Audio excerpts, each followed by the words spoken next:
আসসালামু আলাইকুম। আজকে একটা শিরোনাম হয়েছে ডক্টর আসিফ নজরুল সরকারের উপদেষ্টা। তিনি বলছেন তদবির না মানলে দালাল বানিয়ে দেয়। শুধু দালাল না, অনেক কিছুই ওনাকে বানানো হয়েছে, কিন্তু কেন বানানো হচ্ছে, কি কারণ হচ্ছে, আমি নিজেও খুব কনফিউজড। তার বিরুদ্ধে ক্ষোভটা কিসের, কি তার অপরাধ, এটা আমি বুঝি না। যাই হোক, আমি একটু ছোট্ট কিছু মতামত দেব।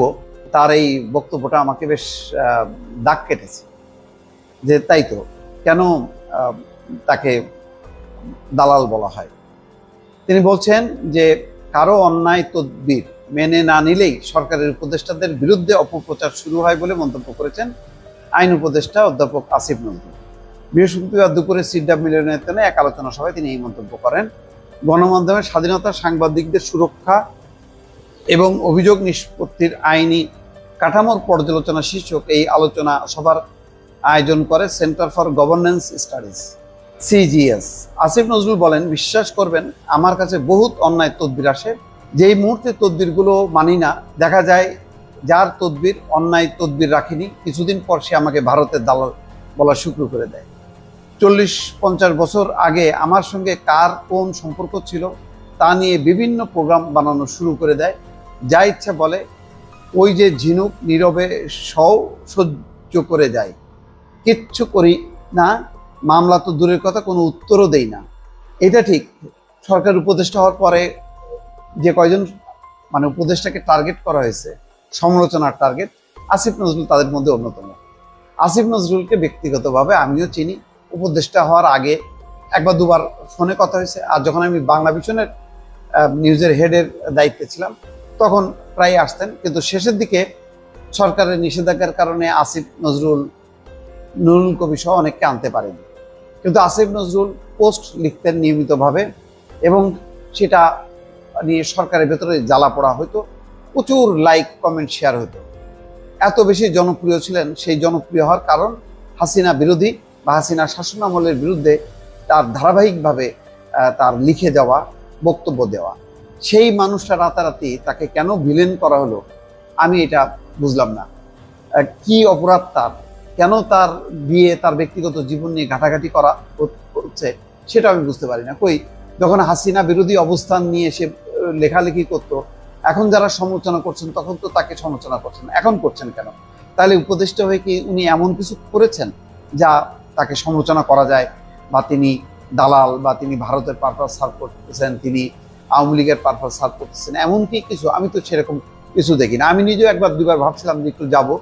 আমার একটা ব্যক্তিগত বিষয় ছিল, সেটা হলো যে অনেকদিন থেকে আমার একটা ইচ্ছা যে একটা কন্টেন্ট বেজ একটা টেলিভিশন করব।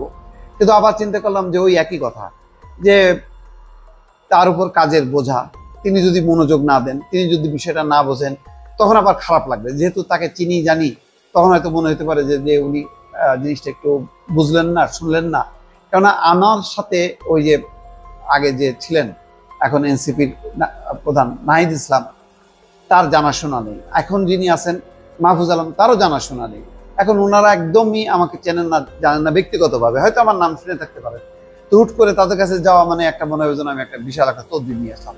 তো এটা তদবিরের ব্যাপার না, এটা একটা আমার অধিকারের ব্যাপার যে একটা কন্টেন্ট বেজ একটা টেলিভিশনের প্রস্তাব নিয়ে যাবো। এটা নিয়ে আমি ভাবছিলাম যে আসিফ নজরুলের কাছে যাবো কয়েকবার, কিন্তু পরে পরিস্থিতি এমন দেখে যে এই ধরনের সমালোচনা শুরু হয়েছে, তো পরে দেখলাম যে আবার এটা নিয়ে আর একটা গল্প কাহিনী হতে পারে, অথবা আসিফ নজরুল হয়তো বিষয়টা নিয়ে হয়তো তার বলতে পারেন যে তার অক্ষমতা, তার এটা মিনিস্ট্রি আইন তথ্য কাভার করে না। দেখ, আমি পরে গোটায় নিয়ে আসছি এবং আমি এখন আর আগ্রহীও না। যাই হোক, কিন্তু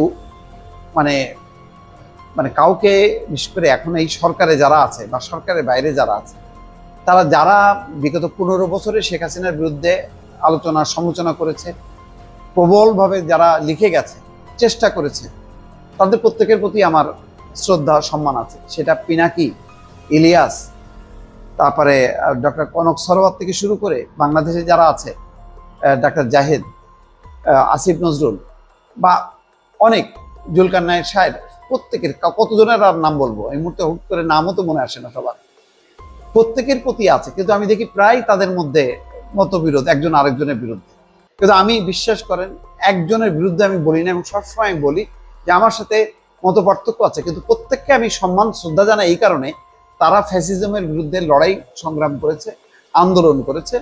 এইটা আমার কাছে এইটা বড় ঐক্যের জায়গা। বড় ঐক্যের জায়গা থেকে আমি ব্যক্তিগতভাবে কাউকে খোঁচা দেই না, কাউকে মানে কোনো কারোর বিরুদ্ধে কুচ্ছা নেই, কোনো অভিযোগ নেই, অনুযোগও নেই, কোনো ক্ষোভ নেই।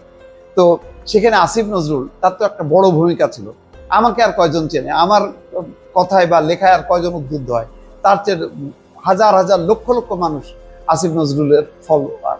সুতরাং তার তো একটা ভূমিকা ছিল। তো এইরকম একটা ভূমিকা থাকা মানুষকে আজকে রাতারাতি ভিলেন বানায় দেয়া, যার জন্য মনের কষ্টে সে বলছে যে কারো অন্যায় তদ্বির না আসলে ভারতের দালাল বানিয়ে দেয়, এটা একটা কষ্ট। আমি একটা শেয়ার করলাম। আমি জানি হয়তো অনেকে আমার এই বক্তব্যেও ক্ষুব্ধ হতে পারেন, হন, অসুবিধা নেই। আমাকে যদি কেউ নিন্দা করতে চান করতে পারেন, কিন্তু আমি আমার যেই অনুভূতিটা সেটা আপনাদের সঙ্গে শেয়ার করলাম বা বললাম। দর্শক ভালো থাকবেন, আল্লাহ হাফেজ।